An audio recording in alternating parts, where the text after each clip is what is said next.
ഇവിടെ എന്താ എല്ലാവരും ഇത്രയും അപകടകാരികൾ മാത്രമുള്ളത് എന്ന് മൈക്കിൾ പേടിച്ചിരിക്കുന്നത് പെട്ടെന്ന് പ്രസന്റിലേക്ക് വന്നതും അവസാനം ഞാൻ ജീവനോടെ തിരിച്ചു വന്നു. അത്രയും ഭയാനകമായ ആളുകളായാലും ഞാൻ എങ്ങനെയോ ട്രേഡിങ് ചെയ്തു. ഇവിടെ നിന്ന് എനിക്ക് അധികം കാശ് ലഭിക്കും. എന്റെ ജീവിതത്തിലെ ഏറ്റവും വലിയ ട്രേഡ് ഇതാണെന്ന് മൈക്കിൾ പറയുന്നതും മറ്റൊരു സ്ഥലത്ത് ഹീറോയും കൂട്ടരും കടൽ മീനുകളെ കുക്ക് ചെയ്ത് കഴിച്ചുകൊണ്ടിരിക്കുമ്പോൾ ഹീറോ അടുത്ത പ്രാവശ്യം ചെമ്മീൻ അല്ലെങ്കിൽ സ്ക്വിഡ് ഉണ്ടോ എന്ന് ചോദിക്കണം. അടുത്ത ദിവസം രാവിലെ സാബൂട്ടാൻ അപകട ശബ്ദം ഉയർത്തിയതും ഹീറോ ഓടി വന്ന് നോക്കിയതും അവിടെ ഒരു ഡ്രാഗൺ വന്നിരിക്കുന്നു. ഇതോടെ മൂന്നാമത്തെ പ്രാവശ്യമാണ് വില്ലേജ് അറ്റാക്ക് ചെയ്യാൻ ഡ്രാഗൺ വരുന്നത്. ഇനി ഇത് ലാസ്റ്റ് ആരെങ്കിലും ആയിരിക്കോ? എന്നാലും 3 കില്ലർ റേഞ്ചേഴ്സിനെ കൊണ്ട് പോലും തടുക്കാൻ പറ്റിയില്ലെങ്കിൽ ഇനി എന്താ ചെയ്യാ എന്നാലോചിക്കുന്നത് ഡ്രാഗൺ ആണെങ്കിൽ ഫയർ പവർ ഉപയോഗിച്ച് വില്ലേജ് നശിപ്പിക്കാൻ നോക്കി ഹീറോനെ വെറുതെ ചൊറിയുന്നതും ഇതിനെ ഇനി വിട്ടാൻ ശരിയാവില്ല എന്നും പറഞ്ഞ് കുന്തം എറിഞ്ഞാലും ജസ്റ്റ് മിസ് രക്ഷപ്പെടുന്ന ഡ്രാഗൺ നീ രക്ഷപ്പെട്ടോ, ഇതിൽ നീ തീർന്ന് എന്ന് പറഞ്ഞ് വീണ്ടും കുന്തം എറിഞ്ഞതും ഡ്രാഗനെ ഡിഫീറ്റ് ചെയ്തതും ഹീറോ വേഗം തന്നെ ഡ്രാഗൺ വീണ സ്ഥലത്തേക്ക് വന്ന് നോക്കി. എന്നാൽ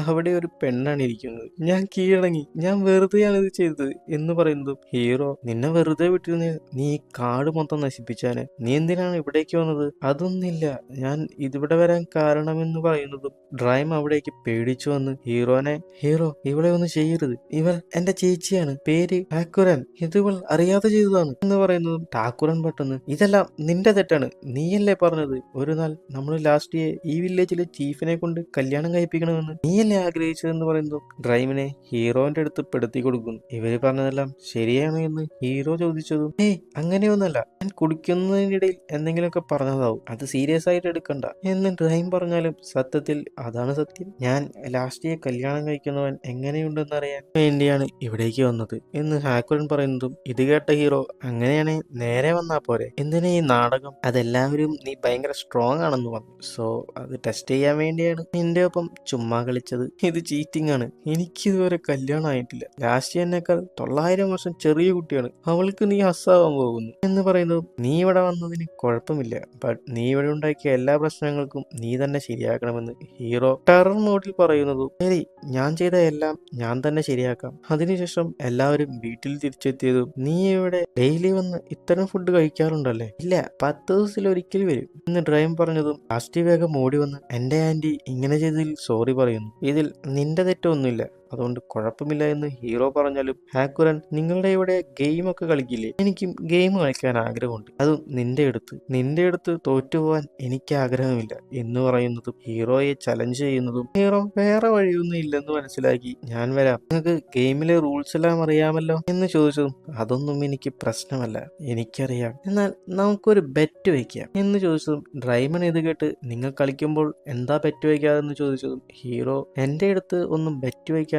വേണമെങ്കിൽ എന്റെ ഡ്രസ്സ് വയ്ക്കാം, അങ്ങനെയാണോ? അപ്പോൾ തോൽക്കുന്നവർ ഓരോ ഡ്രസ്സും അഴിക്കണമെന്നാണോ? അതെ, ബട്ട് ഞാൻ ആരെയും നിർബന്ധിക്കില്ല, താല്പര്യമില്ലെങ്കിൽ കളിക്കണ്ട എന്ന് ഹീറോ പറഞ്ഞാലും ലാസ്റ്റ് എഴുന്നേറ്റ് എനിക്ക് ചലഞ്ച് എന്നാൽ അത്രയും താല്പര്യമാണ്, എന്നെ ആർക്കും തോൽപ്പിക്കാൻ കഴിയില്ലെന്ന് പറഞ്ഞത് മറിച്ചു കഴിഞ്ഞ് ഇവർ 4 പേരും ഗെയിം സ്റ്റാർട്ടാക്കി. മറ്റുള്ളവർ ഇത് ഒളിച്ചിരുന്ന് ഇവർ കളിക്കുന്നു നോക്കിയാലും ഇവിടെ ഡ്രാഗൺസ് 3 പേരും എല്ലാ മാച്ചിലും ജയിച്ചു, ഹീറോ എല്ലാത്തിലും തോറ്റ് ലാസ്റ്റ് നിക്കർ മാത്രമായി. ഇവർ മാത്രം എങ്ങനെയാണ് എല്ലാ മത്സരത്തിലും ജയിക്കുന്നത്? മാജിക് എങ്ങനെ ഉപയോഗിക്കുന്നുണ്ടോ? എന്നാലും ഇതാണ് എന്റെ ലാസ്റ്റ് ചാൻസ്, ഇനിയൊരു മൂവിൽ എല്ലാവരും തോൽക്കണം, അല്ലെങ്കിൽ എന്റെ ഗതി ഇനി പറയണ്ട. പെട്ടെന്നൊരു റോങ് മൂവ് ചെയ്ത് ഹീറോ തോറ്റുപോയതും ഹാക്കറൻ എഴുന്നേറ്റ് നിന്ന് നിക്കറൂരേ എന്ന് പറഞ്ഞതും ബാക്കി എല്ലാവരും കൂടെ കൂടി. ഹീറോയ്ക്ക് വേറെ വഴിയില്ലാതെ പിന്നെ പറയണ്ടല്ലോ അത് അങ്ങനെ മറ്റൊരിടത്ത് ഡീമൺ കോട്ടയിൽ ബീസൽ അവരുടെ അടുത്ത് ഇപ്പൊ ഹാക്കറൻ എന്ന ഡ്രാഗൺ വരെയുണ്ട്. എന്ത്? അങ്ങനെയാണെങ്കിൽ അവരുടെ ആർമിയെ വെച്ച് നമ്മുടെ രാജ്യത്ത് തന്നെ കീഴ്പ്പെടുത്താൻ സാധിക്കും, നമ്മളിവിടെ വെറുതെ ഇരിക്കാൻ പോവാണോ? അപ്പോഴാണ്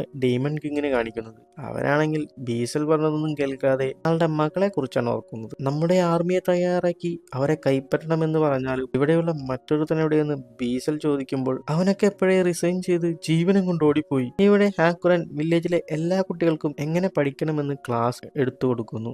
ആള് വർക്ക് ചെയ്യെങ്കിലും കുറച്ചു നേരം മാത്രമേ വർക്ക് ചെയ്യൂ, പിന്നീട് എല്ലാവരെയും കുറ്റം പറഞ്ഞ് ആള് പോയി കിടന്നുറങ്ങും. ഇത് കണ്ട ഹീറോ നീ എന്താ ഇങ്ങനെ ചെയ്യുന്നത് എന്ന് ചോദിച്ചാൽ ഞാൻ ഇങ്ങനെ ഇരുന്നാൽ ആരും തന്നെ ജോലി ചെയ്യാൻ വിളിക്കില്ല എന്ന് ഹാക്കുരൻ പറയുമ്പോൾ ഹീറോ ഇത് കേട്ട് കലിതുള്ളി പുറത്തുപോയി കുഴിയൊത്ത് എന്നിട്ട് ആ കുഴി നീ തന്നെ മണ്ണിട്ട് മൂട് എന്ന് പറയുന്നു. കുഴി കുത്തി വയ്യാതായത് എന്നെ വെറുതെ വിടാൻ പറഞ്ഞ് കരഞ്ഞ് വീണ്ടും പഴയ പോലെ കുട്ടികളെ പഠിപ്പിക്കാൻ തുടങ്ങി. കുട്ടികളെ, നിങ്ങൾ ഞാൻ പറയുന്നത് പെട്ടെന്ന് പഠിക്കണം, എന്നാൽ മാത്രമേ ഞാൻ രക്ഷപ്പെടൂ, ഇല്ലേ ഇവൻ എന്നെ കൊണ്ട് വീണ്ടും കുഴിയടിപ്പിക്കും എന്ന് പറയുന്ന ഹാക്കുറാൻ. ഇത് കേട്ട ഹീറോ, ഇവൾ ഒരു കാലത്തും നന്നാവില്ല. പെട്ടെന്ന് സാബുട്ട മണിയടിച്ചതും ഹീറോ പെട്ടെന്ന് അവിടേക്ക് ഓടി വന്ന് എന്താ എന്ന് നോക്കിയതും അവിടെ 3 ലാമിയ ഗേൾസ് വന്നിരിക്കുന്നു. എന്താ സംഭവം എന്ന് ഹീറോ ചോദിച്ചതും ഞങ്ങളുടെ ഗുഹയിൽ നിറയെ മൃഗങ്ങൾ വന്നിരിക്കുന്നു, അവ ഞങ്ങളെ ആക്രമിക്കുകയും ചെയ്തു, ഞങ്ങളെ അവരിൽ നിന്ന് രക്ഷിക്കണമെന്ന് പറഞ്ഞതും ഹീറോയ്ക്ക് മനസ്സിലായി ഇത് നമ്മുടെ പിള്ളേരുടെ പണിയാണെന്ന്. ഓക്കെ, ഇനി ഞങ്ങൾ നോക്കിയോളാമെന്ന് പറഞ്ഞ് അവർ കൊണ്ടുവന്ന സാധനങ്ങൾക്ക് പകരം പഴങ്ങൾ കൊടുത്തുവിട്ട് ഇനി മുതൽ നമുക്ക് ട്രേഡിംഗ് തുടങ്ങാം, ബട്ട് ഒരു കണ്ടീഷൻ ഉണ്ട്, ഇനി വരുമ്പോൾ ടോപ്പ് ഡ്രസ് ഇട്ടിട്ട് വേണം വരാൻ എന്നും പറഞ്ഞ് ഹീറോ അവർക്ക് ഡ്രസ് എടുത്ത് നൽകിയതും അവർ പിന്നീട് വില്ലേജിലെ ഗുഡ്സ് എല്ലാം മറ്റൊരു വില്ലേജിലേക്ക് എത്തിക്കുന്ന ജോലി ചെയ്യാൻ തുടങ്ങി. കുഴപ്പമൊന്നുമില്ല, ഇവര് വന്നതിൽ പിന്നെ ട്രേഡിംഗ് എല്ലാം നല്ല രീതിയിൽ പോകുന്നുണ്ട്, നമ്മൾ ഇതിലും കുറെ ചെടികൾ വെക്കണം എന്ന് ഹീറോ പറഞ്ഞതും മറ്റൊരിടത്ത് ഡീമൺ കോട്ടയിൽ 3 ഗേൾസ് ഗ്രേറ്റ് ട്രീ വില്ലേജിനെ പറ്റി തെറ്റായ കാര്യങ്ങൾ ഒരു പെൺകുട്ടിയോട് പറയുന്നു. അവരുടെ ആർമി പവർഫുൾ ആണ്, കൂടാതെ അവളെയും തട്ടിക്കൊണ്ടുപോയെന്ന് പറഞ്ഞു. ഓക്കെ, എനിക്ക് മനസ്സിലായി, നമ്മുടെ ആർമിയെ വെച്ച് അവളെ എങ്ങനെയെങ്കിലും രക്ഷിക്കണം എന്ന് ഡീമൺ കിങ്ങിന്റെ മകൾ പറയുന്നതും ഈ എപ്പിസോഡ് ഇവിടെ തീരുന്നു. അടുത്ത എപ്പിസോഡിൽ ഡീമൺ കിങ്ങിന്റെ മകളും മറ്റുള്ളവരും കൂടി എന്തൊക്കെയാ കാണിച്ചു കൂട്ടാൻ പോകുന്നത് അടുത്ത എപ്പിസോഡിൽ കാണാം. അതുവരെ